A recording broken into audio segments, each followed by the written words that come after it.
Kita ke informasi selanjutnya, pemerintah terus menggelar vaksinasi demi menciptakan herd immunity.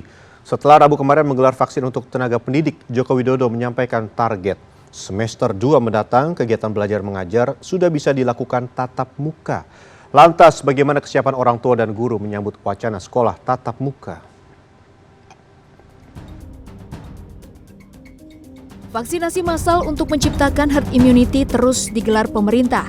Rabu 24 Februari 2021 jadi titik awal vaksinasi bagi tenaga pendidik, guru, serta dosen. Penyuntikan vaksin COVID-19 diharapkan jadi angin segar dunia pendidikan yang sejak pandemi harus digelar jarak jauh. Presiden Joko Widodo bahkan menargetkan vaksinasi massal 5 juta tenaga pendidik bisa selesai bulan Juli.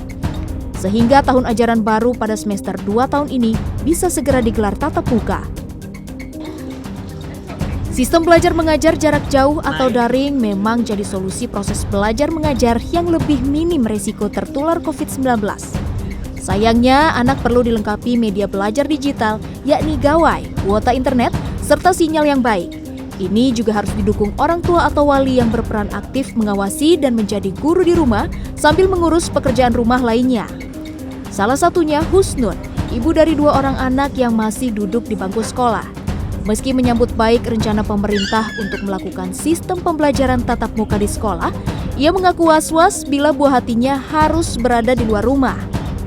Kalau di rumah kita agak repot, terus kalau di sekolah kan kita lebih anak lebih fokus ke sekolah, jadi kita sih mendingan di sekolahan kalau udah nggak ada COVID. Sistem pembelajaran tatap muka direncanakan akan mulai berlaku mulai Juli mendatang.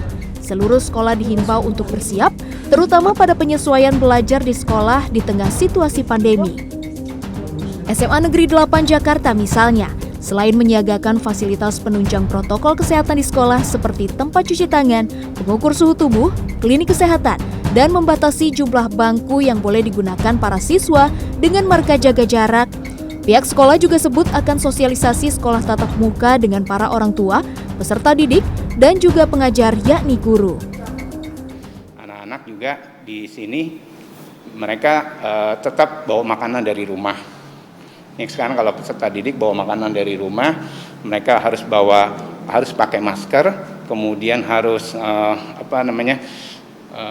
mereka harus bawa hand sanitizer sendiri.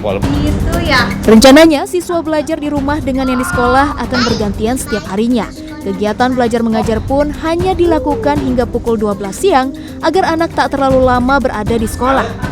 Sementara bila berlangsung ujian, mekanisme sistem berubah, yakni pembagian shift ujian pagi dan siang untuk menghindari kerumunan.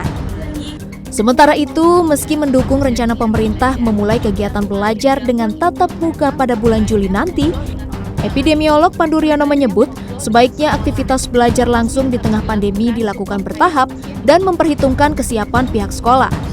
Sebagian tatap muka, sebagian daring, ya kan? Karena kita masih di era pandemi, ya kan? Dan kedua, ini perlu namanya rapat atau konsensus bersama komunitas sekolah. Nah, komunitas sekolah itu apa saja? Ada guru, ada orang tua, ada murid. Pandu menambahkan proses belajar di tengah pandemi harus fleksibel memperhatikan kesiapan sekolah dan kesediaan orang tua murid. Pemerintah tetap harus cermat mengatur skema yang akan diterapkan sebelum memulai sistem belajar dengan tatap muka untuk mencegah terjadinya penambahan angka kasus COVID-19. Lebih lanjut, Pandu berharap aktivitas belajar langsung tidak digelar serentak. Ia menilai perlu dilakukan percontohan terlebih dahulu untuk mengukur kesiapan sekolah dan murid sehingga pengawasan yang dilakukan bisa lebih efektif. Tim Liputan CNN Indonesia.